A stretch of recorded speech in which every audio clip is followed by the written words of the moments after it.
ingat tentang antri tadi, aku teringat ada ceritanya kan begitu ya. Jadi satu hari ini waktu dalam PPKM kemarin itu kan ada razia. Ternyata razianya itu razia PSK. Jadi saking banyaknya PSK tuh yang apa, sampai dibawa ke kantor polisi, ngantri sampai ke pagar. Tiba-tiba ada nenek-nenek renta lewat di situ kan. Ya, ada apa nih Cuk? Katanya kan, kok sampai ngantri, pikirnya pula pembagian apa? Si PSK ini pula malu pula kan, dia jaga gengsi. Oh, Indo antri permen, katanya. Wah, kalau gitu nenek ikutlah, katanya. Nah, sekarang si perempuan ini diam aja kan, ikutlah si nenek nih. Sampai ke pemeriksaan, ya nenek ikut juga ya. Ikut ngantri katanya. Nenek tahu, masih kuat nenek. Masih katanya. Ini antri apa katanya kan? Ya antri, pokoknya untuk orang-orang PSK lah katanya kan gitu. Apa nenek masih kuat?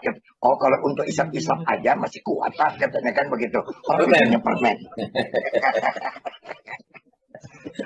Itulah kadang-kadang dampak PPKM itu begitulah kan begitu ya dokter.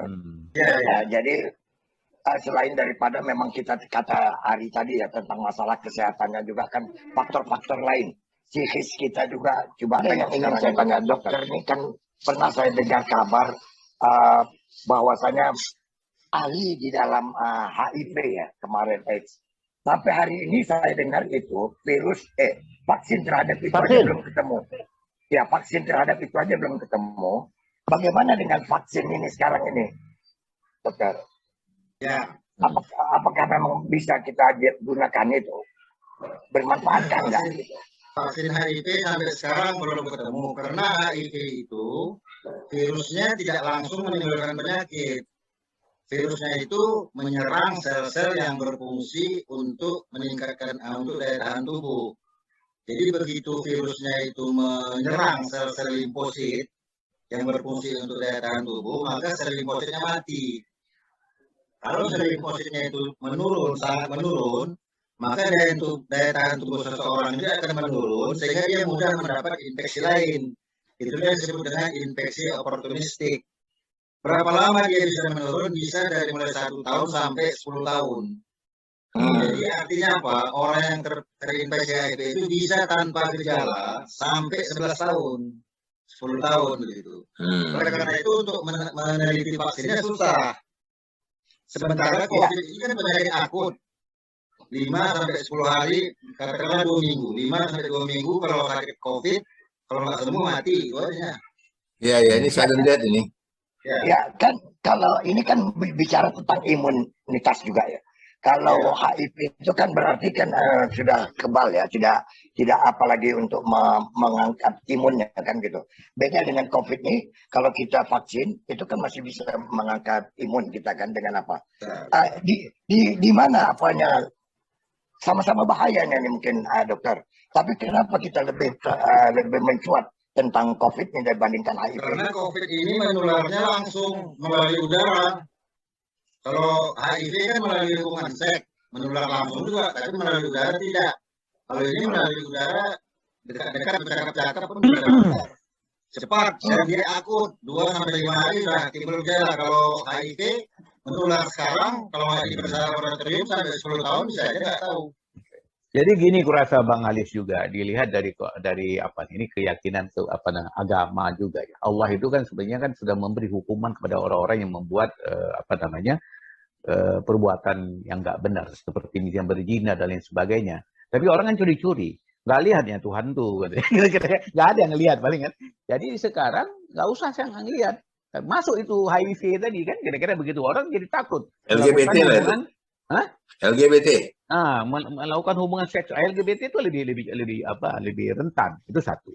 Kemudian kita lihat lagi ya, ada dulu kan anjuran misalnya bersih-bersih, cuci tangan, berwudu dan lain sebagainya. Malah sampai ada yang tutup mulut.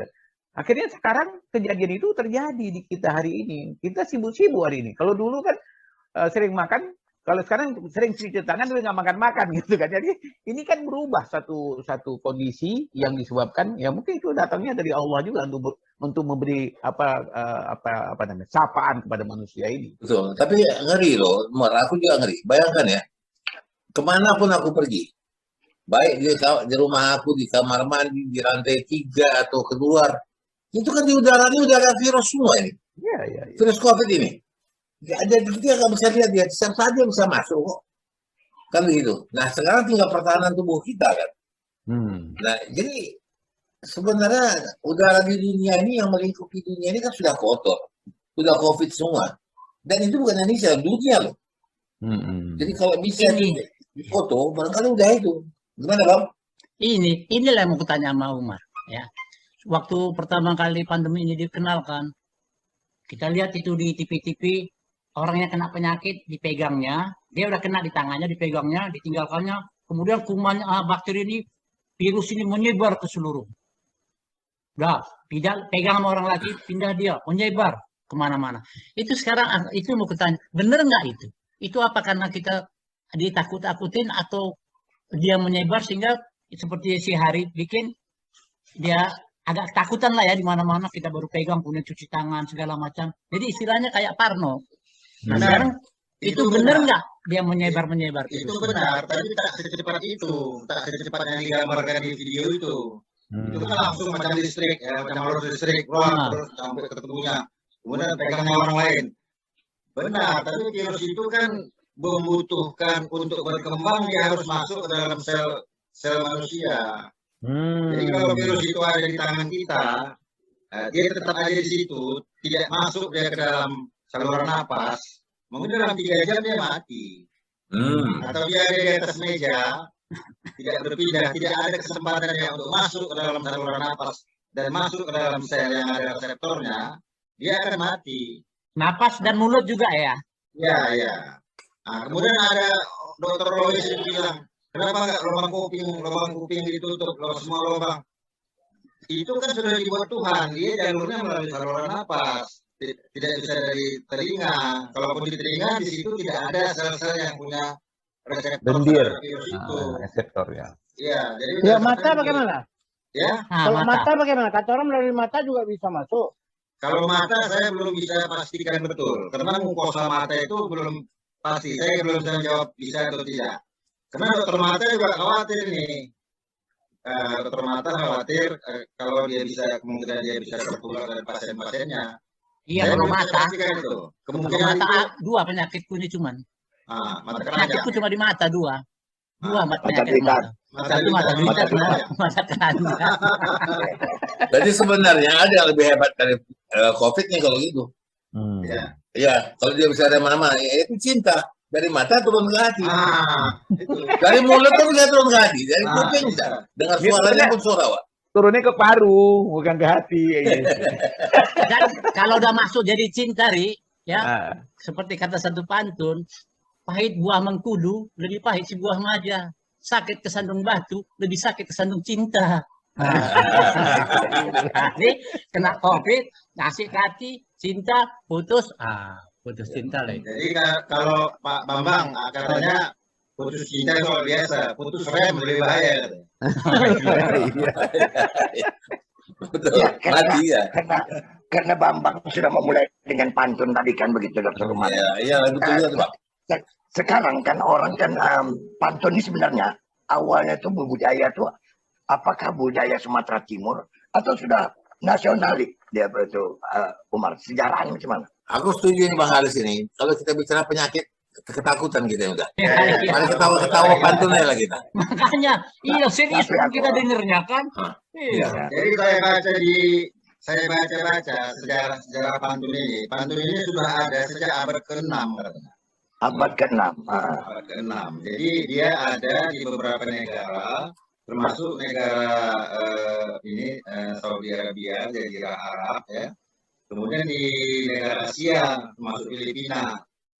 Kalau Jazirah Melayu sudah jelas itu kan, Brunei, Thailand, semua. Kemudian pantun ini masing-masing etnis, masing-masing ras itu beda-beda. Cuma yang paling hebat pantun ini, dia adalah sastra lisan yang sebenarnya jenius.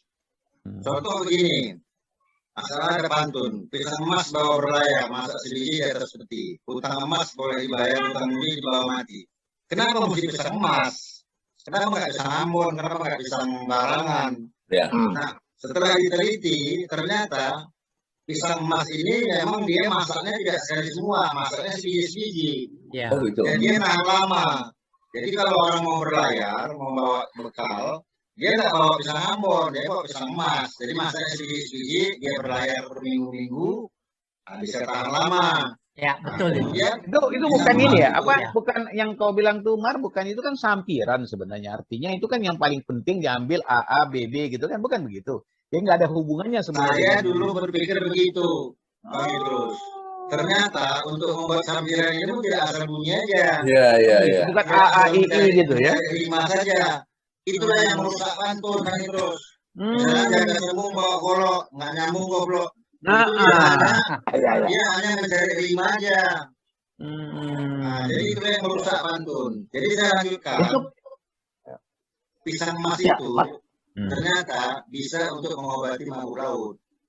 Oh gitu, ada hubungan ya Oh. sampiran itu ya. Nah, jadi artinya orang itu membuat sampiran itu nggak sembarangan. Hmm. Artinya teknik kita untuk buat pantun tuh ya tidak bukan sembarangan aja begitu. Artinya asal ngepas seperti kata Idrus tadi, akhirannya ngepas ya Ya, pas. gitu kan. sampirannya kan aku pikir dulu gitu bang, sampiran itu untuk menuju kepada tujuan. Jadi misalnya Ada ada juga. gitu kan? Bisa Iya. juga itu. Bisa juga. Kasih contoh. Yang kuri adalah kundi, yang merah adalah saga, yang baik adalah budi, yang indah adalah bahasa. Jadi Hmm. untuk satu ininya digambarkannya kepada yang lain. Hmm. Ya, tapi Itu kan apa namanya itu? punya makna itu Pak Bambang. Ah, Tapi kalau kita mau coba untuk berbalas pantun itu nggak perlu penting kali. Yang penting Ah. tujuannya sama. itu Nah, aja. ya mungkin itu. Kalau berbalas pantun kan itu mesti langsung. Iya, mesti langsung. Iya kan, mesti langsung. Pikir lagi awak nulis-nulis lagi nggak sempat lah. iya. Jadi hebat juga tuh. Kalau aku baru dengar ini bahwa sampiran itu juga bukan asal-asal bikin ya. Iya, ya kayaknya. Karena aku pernah tahu itu pisang emas itu memang hebat sekali. Kan kecil-kecil itu kan pisang emas. Betul. Iya. Nah katanya ini kalau ada orang apa? Sakit. Bukan, kalau ada orang yang pakai pemanis, nggak boleh makan pisang emas. Hilang pemanisnya katanya. Sur. Hilang pemanisnya. Di Jawa itu ada dulu kebudayaan makan kutu taruh di mas telan, obat sembuh. Lupa aku.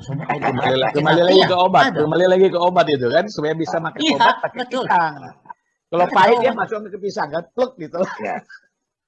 Jadi aku ingat ada cerita tentang pemanis tadi. Ini cerita dari kawan kita udah meninggal juga, Matius Latu Perisa. Iya. Nah, jadi ada bercakap-cakap dia bilang, awak ini katanya sudah segala macam katanya. Udah pakai susu, pakai pemanis. Tak ada orang suruh awak. Udah payah ini katanya. Nah, jadi rupanya kenapa? Cerita salah pasang. Hmm. Susu itu harusnya masuk aliran darah ke dalam arah balik, tergantung. Hmm. Dia yang keluar. Jadi dia aja yang suruh nengok orang tak suruh dia. Iya, iya, Dia iya. taruh.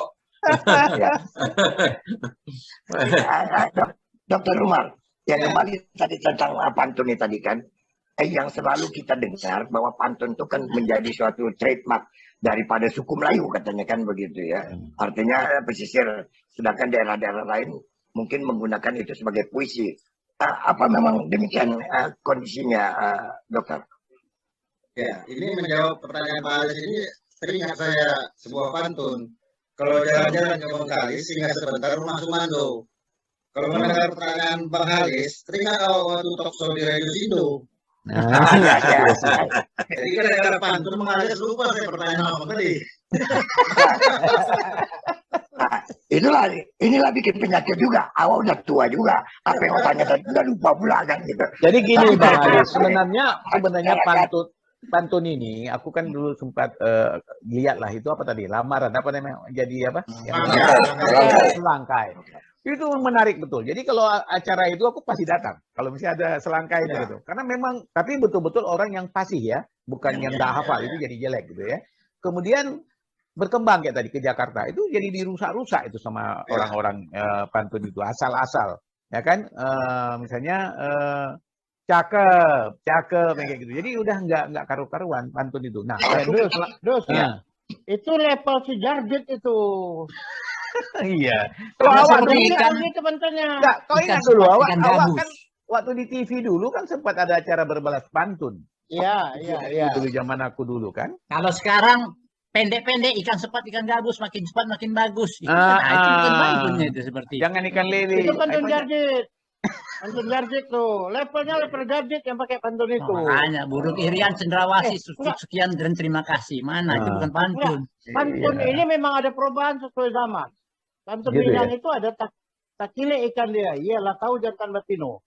Ya, jadi terlintasnya ikan di air, udah tahu jantan betina. Dulu zaman dulu. Kenapa bisa gitu? Ikan kan nggak pakai celana, tahu adalah jantan betina. Sekarang lebih canggih. Takile ikan di air, lah masak santan di balango. Tahu artinya itu? Lintas aja ikan di air, udah dimasaknya santan di belanga.